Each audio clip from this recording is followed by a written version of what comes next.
மறுமலர்ச்சி யுகத்திற்காக நாடு அனுரவோடு தேசிய மக்கள். வணக்கம், இது ஐபிசி தமிழின் இன்றைய பிரதான செய்திகள். முதலில் தலைப்புச் செய்திகள். ரணில் சுயேட்சை வேட்பாளரா? ஜிஎன்பியின் தலைவர் யார்? தலதா அருவருப்பு. மகிந்த தரப்பு சாடல். ரணிலின் நடவடிக்கை சரியில்லையாம், இப்படி கூறுகின்றது தேர்தல் கண்காணிப்பு அமைப்பு. அனுர ஆட்சிக்கு வந்தால் வன்முறை வெடிக்கும், நிராகரிக்கின்றது ஜேவிபி. அதிகரிக்கும் தேர்தல் வன்முறைகள், அதிருப்தி வெளியிடும் தேர்தல் ஆணைக்குழு. நீதிமன்றத்தின் தீர்ப்பு மக்களின் வெற்றி என்கின்றார் மகிந்த தேசப்பிரிய. ஜனாதிபதி ரணில் தேர்தல் சட்ட விதிகளை மீறுகின்றார், டிலான் பகிரங்க குற்றச்சாட்டு. ஆபத்தில் சிக்கிய பருத்தித்துறை கடற்றொழிலாளர்களை காப்பாற்றிய இந்திய கடற்படை. இறந்த வேட்பாளரின் பெயர் வாக்குச்சீட்டிலிருந்து நீக்கப்படாது, தேர்தல் ஆணைக்குழு பதில். தொடர்பான விரிவான செய்திகள். ஜனாதிபதி ரணில் விக்ரமசிங்கே சுயேட்சை வேட்பாளர் அல்ல, அவர் ஐக்கிய தேசிய கட்சியின் சார்பில் போட்டியிடுகின்றார் என்பதை நாடாளுமன்ற உறுப்பினர் தலதா அத்துக்கோரலுவின் கூற்றினூடாக விளங்கிக் கொள்ள முடிகின்றது என பொதுஜன பெரமுனவின் பொதுச் செயலாளர் சாகர காரியவசம் தெரிவித்திருக்கின்றார். நிமல் ஸ்ரீபாலடி சில்வா, பிரசன்ன ரணதுங்க ஆகியோரை ஊழல்வாதிகள் என்று விமர்சித்து தலதா அத்துக்கோர்ல அந்த அணியின் பக்கம் செல்ல உள்ளமை அருவருப்பானது. தேசியத்தை காட்டிக் கொடுத்து சந்தர்ப்பவாத அரசியலில் ஈடுபடுபவர்களை மீண்டும் கட்சியில் இணைத்துக் கொள்ள வேண்டாம். எவர் எங்களை விட்டு சென்றாலும் மக்கள் எம்முடன் உள்ளார்கள் என்பது உறுதிப்படுத்தப்பட்டுள்ளது. ஜனாதிபதி ரணில் விக்ரமசிங்கே சுயாதீன வேட்பாளராக போட்டியிடவில்லை. அவர் ஐக்கிய தேசிய கட்சியின் தலைவர் என்ற அடிப்படையில் தேர்தலில் போட்டியிடுகின்றார் என்பதை ஆரம்பத்திலிருந்து திட்டவட்டமாக குறிப்பிட்டோம். நாங்கள் குறிப்பிட்டதை நாடாளுமன்ற உறுப்பினர் தலதா அத்துக்கோர்ல உறுதிப்படுத்தியுள்ளார். சுயாதீன வேட்பாளராக போட்டியிடுவதாக இருந்தால் கட்சியின் தலைவர் பதவியிலிருந்து விலக வேண்டும். ஆனால் ஜனாதிபதி ரணில் விக்ரமசிங்கே கட்சியின் தலைவர் பதவியை வகித்துக் கொண்டு சுயேட்சையாக போட்டியிடுவதாக குறிப்பிட்டுக் கொள்கின்றார். எமது தரப்பினரும் அதை நம்பி அவருக்கு ஆதரவு வழங்க சென்றுள்ளார்கள். பொதுஜன பெரமுனவின் உறுப்பினர்களை மோசடியாளர்கள், ஊழல்வாதிகள் என்று ஐக்கிய தேசிய கட்சியின் உறுப்பினர்கள் குற்றம் சாட்டியுள்ளார்கள். ஆனால் இன்று அவர்களை இணைத்துக் கொள்கின்றார்கள். நாடாளுமன்ற உறுப்பினர் தலதா அத்துக்கோர்ல அமைச்சர்களான நிமல் ஸ்ரீபாலடி சில்வா, பிரசன்ன ரணதுங்க ஆகியோரை கடுமையாக விமர்சித்தார். ஆனால் இன்று அவர்கள் இருக்கும் அணியின் பக்கம் அருவருப்பு இல்லாமல் செல்லவுள்ளார். இவ்வாறானவர்களுக்கு மக்கள் தகுந்த பாடம் புகட்டுவார்கள் என்று அவர் மேலும் தெரிவித்துள்ளார். ஜனாதிபதி தேர்தல் அறிவிக்கப்பட்டதை தொடர்ந்து பொதுமக்களுக்கு மானியங்களை வழங்குவதற்கான அரசாங்கத்தின் தீர்மானங்கள் குறித்து சுதந்திரமான மற்றும் நியாயமான தேர்தலுக்கான மக்கள் நடவடிக்கை மையமான பெப்ரல் அதிருப்தி வெளியிட்டுள்ளது. தேர்தல் அறிவிக்கப்பட்ட பின்னரான காலப்பகுதியில் இவ்வாறான செயற்பாடுகளை ஏற்றுக்கொள்ள முடியாது. எனவே இது தொடர்பில் தேர்தல்கள் ஆணைக்குழுவிற்கு உத்தியோகபூர்வமாக அறிவிக்கப்பட்டுள்ள பெப்ரல் அமைப்பின் நிறைவேற்று பணிப்பாளர் ரோஹன ஹெட்டியாராச்சி தெரிவித்துள்ளார்.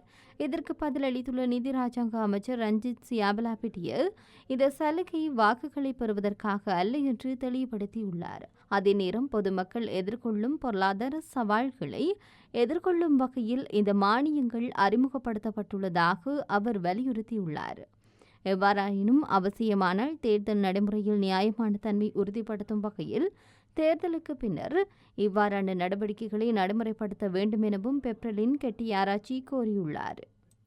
ஜனாதிபதி தேர்தலில் அன்றகுமார திசாநாயக்க வெற்றி பெற்றதன் பின்னர் தேர்தலுக்கு பின்னரான வன்முறைகள் கடுமையாக ஏற்படலாம் என மொட்டுக்கட்சி உறுப்பினர்கள் தவறாக கருத்துரைத்து வருவதாக தேசிய மக்கள் சக்தியின் செயற்குழு உறுப்பினர் நலிந்து ஜேதிச தெரிவித்துள்ளார். ஜனாதிபதி தேர்தலில் தேசிய மக்கள் கட்சியின் தலைவர் அன்றகுமார திசாநாயக்க வெற்றி பெற்றதன் பின்னர் தமக்கு எவ்வாறான சூழ்நிலை ஏற்படும் என்பது குறித்து ஸ்ரீலங்கா பொதுஜன பெரமுன உறுப்பினர்கள் கலந்துரையாடியுள்ளதாக நலிந்து ஜேதிச கூறியுள்ளார். அனுரவின் வெற்றி தொடர்பில் அந்த கட்சியின் மதுர விதானகே எம்பி இந்த விடயத்தை முன்வைத்ததாக அவர் கூறியுள்ளார். இம்முறை ஜனாதிபதி தேர்தலில் அன்றகுமார திசாநாயக்க வெற்றி பெற்றதன் பின்னர் தேர்தலுக்கு பின்னரான வன்முறைகள் கடுமையாக ஏற்படலாம் என்ற முன்னறிவிப்பை ஏற்படுத்த முயற்சிகள் மேற்கொள்ளப்பட்டு வருவதாக அவர் கூறியுள்ளார்.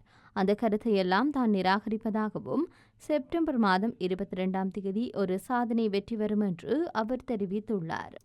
அதிகரித்து வரும் தேர்தல் தொடர்பான முறைப்பாடுகள் தற்போது 700-ஐ தாண்டியுள்ளதாக தேர்தல் ஆணையகம் மற்றும் தேர்தல் கண்காணிப்பாளர்கள் தெரிவித்துள்ளனர். இதனை அடுத்து தேர்தல் வன்முறையை தவிர்க்க சம்பந்தப்பட்டவர்களுடன் பேச்சுவார்த்தை நடத்துவது குறித்து ஆணைக்குழு ஆலோசித்து வருவதாக தேர்தல் ஆணையகம் தெரிவித்துள்ளது. தேர்தல் ஆணைக்குழுவின் கூற்றுப்படி திங்கட்கிழமை மாலை வரை தேர்தல்கள் ஆணைக்குழுவிற்கு எதிர்வரும் ஜனாதிபதி தேர்தல் தொடர்பான 771 முறைப்பாடுகள் கிடைக்கப்பெற்றுள்ளன. ஜூலை மாதம் 31 முதல் ஆகஸ்ட் மாதம் 20 வரையிலான காலப்பகுதியில் இந்த முறைப்பாடுகள் கிடைத்துள்ளதாக ஆணைக்குழு தெரிவித்துள்ளது. இதில் ஒரு வன்முறை சம்பவ முறைப்பாடும் உள்ளடங்கியுள்ளது. இதற்கிடையில் தேர்தல் சட்ட மீறல்கள் தொடர்பாக மொத்தம் 145 முறைப்பாடுகள் கிடைத்துள்ளதாக சுதந்திரமான மற்றும் நியாயமான தேர்தலுக்கான மக்கள் நடவடிக்கை என்ற பெப்ரல் அறிவித்துள்ளது. பெப்ரலின் நிறைவேற்று பணிப்பாளர் ரோகன கெட்டியாராய்ச்சியின் தகவலின்படி மருத்துவமனையில் அனுமதிக்கப்பட்ட ஒரு சம்பவத்துடன் 7 வன்முறை சம்பவங்கள் பதிவு செய்யப்பட்டுள்ளன.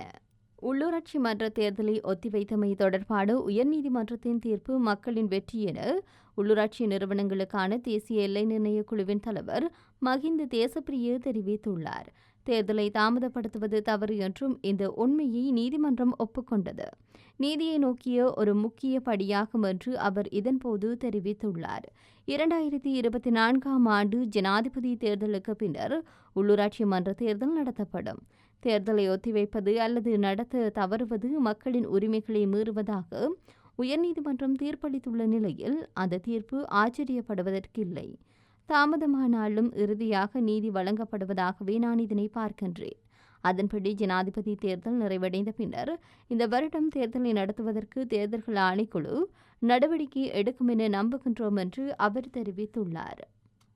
ஜனாதிபதி ரணில் விக்ரமசிங்கே நாட்டின் தேர்தல் சட்டத்தை கடுமையாக மீறும் செயல்பாடுகளில் ஈடுபட்டு வருவதாக நாடாளுமன்ற உறுப்பினர் டிலான் பெரேரா குற்றம் சுமத்தியுள்ளார். ரணில் விக்ரமசிங்கே தேர்தல் சட்டத்தை கடுமையாக மீறும் வகையில் செயல்படுகின்றார். ஜனாதிபதி தேர்தலின் வேட்பாளராக களமிறங்கியுள்ள ரணில் 2 இராஜாங்க அமைச்சர்களை நியமித்துள்ளார். வரலாற்றில் எந்தவொரு ஜனாதிபதியும் தேர்தல் நடைபெறும் தருணத்தில் இவ்வாறு அமைச்சு பதவிகளை வழங்கவில்லை. இவ்வாறு அமைச்சு பதவிகள் வழங்கப்பட்ட இருவரும் ஐக்கிய மக்கள் சக்தியிலிருந்து சென்றவர்களாகும். தமக்கு ஆதரவு அளிக்குமாறு ஜனாதிபதி வழங்கும் கையூட்டே இந்த அமைச்சு பதவிகள். உயர் நீதிமன்ற தீர்ப்பினூடாக எம்பி பதவிகளை இழந்த ஹரின் பெர்னாண்டோ மற்றும் மனுசன் ஆணையக்கார ஆகியோர் மீண்டும் அவர்கள் வகித்து அமைச்சுக்களின் ஜனாதிபதி ஆலோசகர்களாக நியமிக்கப்பட்டுள்ளனர். அதுவும் அமைச்சரவை அந்தஸ்துடன் தான் இந்த ஆலோசகர் பதவிகள் வழங்கப்பட்டுள்ளன. ஜனாதிபதியின் இந்த செயல்பாடுகள் நேரடியாக தேர்தல் சட்டத்தை மீறும் செயல்பாடுகளாகும். இதுகுறித்து எவரும் முறைப்பாடுகளை அளிக்க தேவையில்லை. தேர்தல்கள் ஆணைக்குழு இந்த விடயத்தில் உடனடியாக தலையிட வேண்டும் என்று அவர் மேலும் தெரிவித்துள்ளார். ஆபத்தில் சிக்கியிருந்து இலங்கை கடற்றொழில் படகிலிருந்து 4 கடற்றொழிலாளர்களை இந்திய கடற்படை அதிகாரிகள் மீட்டுள்ளனர். இலங்கையின் கிழக்கு கடற்கரையில் பருத்தித்துறையிலிருந்து சுமார் 447 கடல் மைல் தொலைவில் இந்த சம்பவம் பதிவாகியுள்ளது. இந்த உள்ளூர் கடற்றொழில் இழுவை படகு 2024ஆம் ஆண்டு ஜூலை மாதம் 7ஆம் தேதி அன்று பருத்தித்துறை துறைமுகத்திலிருந்து கடற்றொழிலாளர்களுடன் தொழிலுக்காக புறப்பட்டதாக தெரிவிக்கப்பட்டுள்ளது. முன்னதாக வடக்கின் கடற்றொழில் மற்றும் நீரியல் வளங்கள் திணைக்களம் கொழும்பிலுள்ள கடற்படை தலைமையகத்தில் அமைக்கப்பட்டுள்ள MRCC என்ற 2 நாடுகளினதும் கடல் மீட்பு ஒத்துழைப்பு மையத்தை தொடர்பு கொண்டு குறித்த இழுவை படகு ஆபத்தில் உள்ளதை அறிவித்திருந்தது. இதனையடுத்து இலங்கையின் கடற்படை சென்னையின் உதவியை நாடியது. இந்த நிலையில் சென்னையில் இயங்கும் கடல் மீட்பு ஒத்துழைப்பு மையம் கடற்றொழிலாளர்களை மீட்டு இந்திய கடலோர காவற்படையிடம் ஒப்படைத்துள்ளது. 2024ஆம் ஆண்டு ஜனாதிபதி தேர்தலில் போட்டியிடும் அனைத்து ஜனாதிபதி வேட்பாளர்களின் பெயர்களும் வாக்குச்சீட்டில் குறிப்பிடப்பட்டுள்ளதாக தேர்தல் ஆணையாளர் நாயகம் சமன் ஸ்ரீ ரத்நாயக்கு தெரிவித்துள்ளார். வாக்குச்சீட்டுகளை அச்சிடும் பணிகள் ஏற்கனவே ஆரம்பிக்கப்பட்டுள்ளதாக தேர்தல்கள் ஆணையாளர் நாயகம் தெரிவித்துள்ளார். எனவே ஜனாதிபதி வேட்பாளர் முகமது இல்ஜாஸின் பெயர் வாக்குச்சீட்டில் குறிப்பிடப்பட்டுள்ளதாகவும் அவருக்கு பதிலாக மாற்று நபரை முன்வைக்க பிரதிநிதிகள் விண்ணப்பித்தால் அதற்கு வாய்ப்பு இருப்பதாகவும் சமன் ஸ்ரீ ரத்நாயக்க தெரிவித்துள்ளார். இதன்போது 2024ஆம் ஆண்டு ஜனாதிபதி தேர்தலில் போட்டியிடும் ஜனாதிபதி வேட்பாளர்களின் பெயர்களை நீக்கவோ அல்லது மாற்றவோ முடியாது என அவர் மேலும் தெரிவித்துள்ளார். இத்துடன் இன்றைய பிரதான செய்திகள் நிறைவடைகின்றன. தொடர்ந்தும் செய்திகளை அறிந்து கொள்ள ஐபிசி தமிழ் நியூஸ் என்ற எமது யூடியூப் பக்கத்தினூடாக இணைந்திருங்கள். நன்றி.